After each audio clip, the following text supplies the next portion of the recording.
Hari Om. Start with the prayer.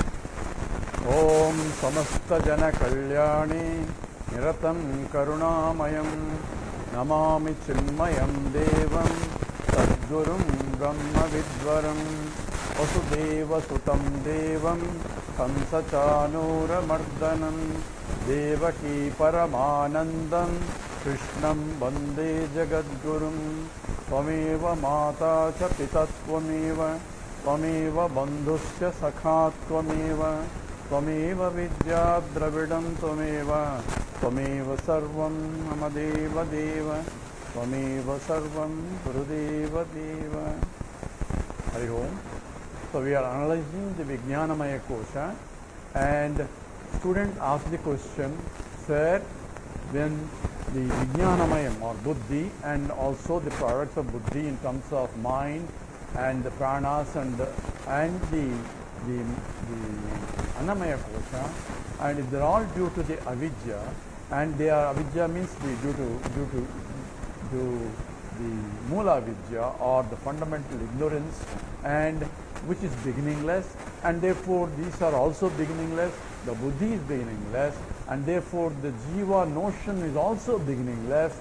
And if all are beginningless, and anything that is beginningless cannot end, therefore Jiva Bhavana, it may be from Paramatma, it may be due to Granti, it will be permanently, there cannot be any moksha, because that which has no beginning has no end. And that's what the student question was. So how do we have a moksha there? So teacher explains, this relationship is only a artificial apparent relationship, but not really real, because there is no reality to the existence of the buddhi and everything else. It's only mithya. It only appears to be there. As long as the appearance is there, the reflection is also occurring. But the appearance is taken a real appearance or real presence, then there is a bhranti. And therefore, the jiva can know that I am not this and I am the total, and he becomes a jnani, then he has already moksha, even though the body, mind, intellect is still existing. It will exist as long as the cause for its existence, that is the karma, is remaining for the existence of the being mind. There is no karma for the jnani, because jnani understood, I am akartaham abhoktaham. I never have done anything in the past, in the present or future. I am unattached with anything. So that is the understanding. That means he is ever liberated, even though he thought he was bound. That's also a notion. Therefore, bondage itself is a notion, and liberation is also another notion. My true nature is I am pure Satchidananda Swarupam. But as long as I take the notion as a real, then there is a problem. And this is what is going to explain in terms of examples here in the next two slokas.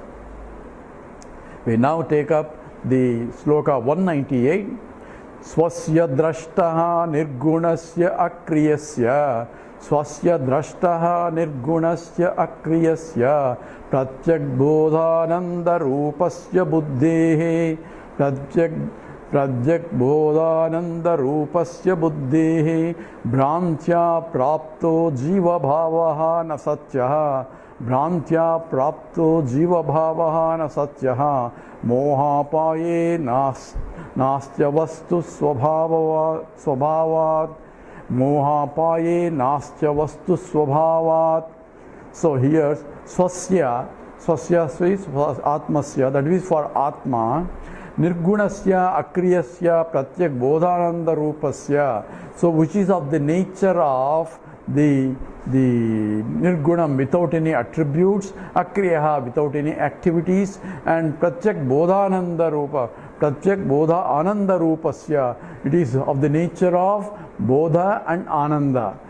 Bodha means the consciousness here or knowledge, and ananda, the limitless, is of the nature of that, and it is drashtaha. Here it says it is of the sakshi. Here drashtaha, the one who is witnessing consciousness. And Bhrantya Prapto Jiva Bhavaha. So because of the Bhranti, born out of Bhranti, Bhrantya Praptaha Jiva Bhavaha, notion that I am an individual comes because of the delusion, and therefore it is na satyaha. Delusion comes because of lack of understanding of my true nature. Lack of understanding came because of my avidya. Therefore all are interrelated. So jiva bhavaha, notion that I am an individual, is also a wrong notion, and therefore say na satyaha. Therefore it's not really true. So what is not true? It's only false impression, and false impression can be removed moha paye, when that moha delusion is gone. So na asti avastu svabhavad, because of the nature of avastu. Which one? The buddhi and the products of buddhi, including avidya and all the products also. All are avastu, means there is no reality to it, there is no substantiveness for it, and therefore it is moha paye. When it is not there, when the moham is gone, moham is delusion. Delusion will go only by proper understanding. Only knowledge alone will remove the delusion. And the whole Gita was because Arjuna was deluded that he is going to kill somebody, and I am a killer, and this is to be killed. This is one who thinks who is a killer, and the one who was killed. So both the kartrutvam and bhoktrutvam, they are all imaginations. There is no reality to it. That's how Krishna teaches the whole Gita. And in the end of the Gita, and ask, have you understood? He says, yes. Nashto moha sputi labda tat prasadena mayachyuda. So I have lost my delusion. Now I am ready to act whatever you want me to act. So he surrenders to Krishna for as a karma yoga. So here moha apaye na astu na asti avastu. So when it's gone, it is na asti. So it is not there anymore. And avastu svabhavat, because of no substantiality of this. Everything is only nama rupatmakam. And that's being an example in the next sloka. Yavad brantihi tadeva vasya satta, yavad brantihi tavadevasya satta, mithya jnano jumbitasya pramadat, mithya jnano jumbitasya pramadat, rajvam sarpo bhrantikalina eva, rajvam sarpo bhrantikalina eva, bhrantir nase naiva sartopi tadvad, bhrantir nase naiva sarpopi tadvad. So he is giving an example here. Rajvam sarpo bhrantikalina eva. The bhranti, as long as I am in the state of delusion and not seeing clearly, and therefore when I take this by due to delusion, I take that it is a rope, it is a snake where the rope is. So Rajvam Sarpo, the snake where I am superimposing on top of the rope, and as long as that delusion is there, then I suffer the consequence of taking the snake where it is not. And because of the snake, the effects that I see, even though this snake is a mental projection, I have a physical responses which are tangible, and that's coming because of the fear and the heartbeat and all other things associated. My breathing went up, my blood pressure went up, all that secondary effects of that bhranti by taking something other than what it is. That's what is essentially the error involved. Adhyasa is taking other than what it is. Tasmin tad buddhihi. So that what I am projecting, and when the bhranti is gone, how does the bhranti go? Bhranti is a delusion. It will go only when I see it is a rope and not a snake. So as long as I have the notion that it is a snake, I am afraid of the snake, I don't walk on the road, all other things will be there, and I may live all my life thinking that it was a snake only. That bhranti has become as a reality for me because I saw only the snake there. So here it says yavat bhrantihi tavat eva tavadeva asya satta. So the reality that I am giving to the world and the jiva bhava is there as long as the bhranti is there. As long as the delusion is there, this will remain, and it is taken as a reality, and all my transactions, not only this life, life after life, I am living with that bhranti only. That is due to the ajnana, and ajnana generated all other the entanglements and ragadveshas, and the life after life is going on. So yavat bhrantihi, as long as this is there, it will continue. So it may continue many lives also, since it has been continuing so many lives in the past. And mithya jnano vijrumbite tasya pramadat. So this vijrumbitasya, so it is exploding with the mithya jnanam, because of the false jnanam as taken as real. Not that I think it is a false, I think it is a real, and that's what is a bhranti. And because of tasya pramadat, because of not having a clear discrimination and not clearly what is real and what's not real. Why I don't have proper discrimination? Because I do not have the Vedanta Jnanam is required to differentiate, because I have to prepare the mind to do that kind of discrimination, because it's a very subtle discrimination, and it is not possible unless I have that kind of mind to differentiate what is nityam, which is imperceptible, and what is anityam, which is perceptible. So that's why I have to prepare the mind, and all that is required as sadhana chatushtayam and so on, and qualifications that we discussed before. So therefore, this is Rajvam, this is just like the snake that is projected on top of the rope. Now here we need to little look in terms of why I am projecting the snake on top of the rope, why I am projecting the world and me as a jiva on top of Brahman, what's the cause. All that is discussed exhaustively by Shankara in his Adhyasa Bhashya. And the interesting point is essentially how this Adhyasa error occurs in the process. And this, just for the lack of understanding clearly, when I say I take something other than itself, on what basis?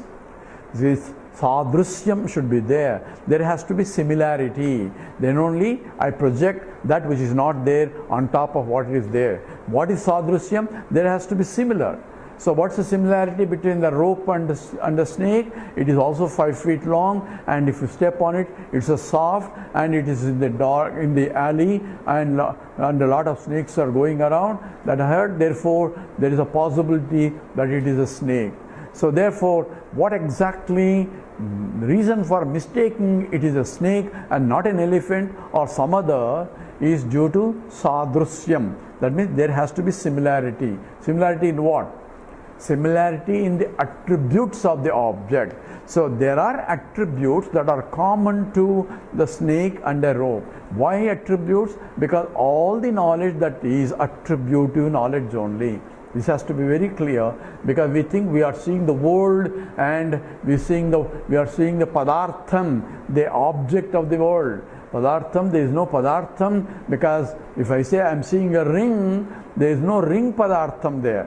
Ring dravyam is not there. What is there is only gold.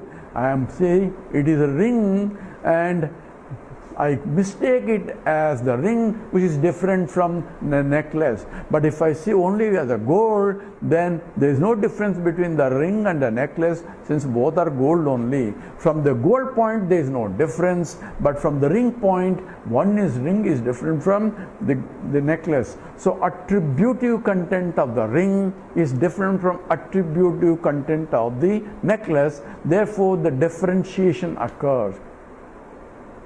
But if I look at the substantive for the ring and the necklace, and from the point of substantive, sasva means adhara or adhishthanam, that which supports, from which it came, by which it sustained, into which it goes back. That is the gold from which it came, and by gold only it sustained, and into gold it goes back. If I look at the essence of it, says, that's what Aitadatma Vidagam Sarvam Tat Satyam. That's what in the Chandogya Upanishad, it says, when you look at the world, what is the reality of the world? Aitayatma idagam sarvam. This entire idam sarvam is nothing but pure existence alone. That is the essence, or that is the substantive. That is from which it came, by which it sustained, into which it goes back. That is the material cause, and that is imperceptible, and because that which is infinite cannot be seen. So here the statement is essentially is one cannot see it, at the same time we are projecting something other than what it is due to common attributes. That's why I am projecting a snake rather than an elephant on the rope. Projection on top of rope is a symbolic statement. It's not that there is a snake on top of the rope. It is only snake only and not a rope. If I have a knowledge of the rope, I don't see any snake. So therefore, what I see is only one, that is called adhyasa, where based on the attributes, I am only giving it as a snake. So knowledge is based on attributes only, number one. Number two, attributes bring in information which forms a thought, and I am not really seeing the attributes because attributes belong to the object only. I cannot remove the attributes. So chair attributes belong to the chair. So I cannot remove the chair attributes and see. So what is seen is only reflected attributes of the object only. So the reflected attributes of the object forms a vritti, and that's what essentially vritti means, the thought, and that's what I'm really seeing. Thought in the mind is an object outside with the same attributes that I have gathered through the senses, depending upon the capability of the senses, not necessarily the capability of the object. Object have its attributes, but what I see need not be complete representation of the attributes of the object also, because the senses are coming into picture and the capacity of senses also come into picture. Now we understand this with respect to the rope and the snake. So how about the world? What are the attributes of the world that is common to that and the Brahman, so that I am taking a mistaken identity? This has to be understood here. So there has to be sadrusyam, a similarity between the world and the Brahman. What is the similarity? Not in terms of the Chaitanya Swarupam, not in terms of one is inert and there is a conscious entity. So not from that point there is any equation is possible, and from the point of Anantatvam, the whole universe is infinite and the Brahman is also infinite. I can relate it, but I am not seeing infinite when I see an object. When I see the world, I see this world, this object, that's the object, and I differentiate the world or take the world as nothing but assemblage of the object, including the space, which I really don't see really. Even though some philosophers say, I am seeing the space. I do not see the space directly. I am only inferring that there is a space whenever I see 2 points simultaneously. That has to be understood also. So all that is part of the attributes of the object. So what is the common factor between in terms of attributes or in terms of the essence? Essence is that Brahman is existence itself, and the objects in the world are existent. Therefore, the existent part is common factor, and when I am looking at the world, when I say this is a rope, this is that, this is a chair, this is a table, because I am seeing the object that is existing only. Non-existent object I cannot see. So whatever I am seeing, therefore, is an existence only. That means existence part I am as though seeing in the form of this object, that object, even though existence by itself is imperceptible.